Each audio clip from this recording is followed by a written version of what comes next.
Welcome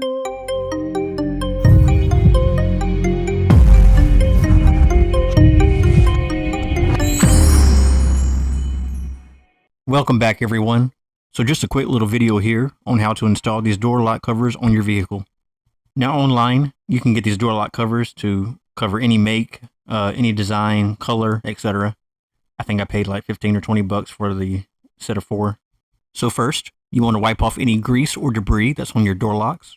Remove your door lock covers from the packaging, and then remove the 3M backing to the tape and just place it on there firmly. Push down on it, and then wipe your fingerprints off. And then repeat this process for the rest of your door locks.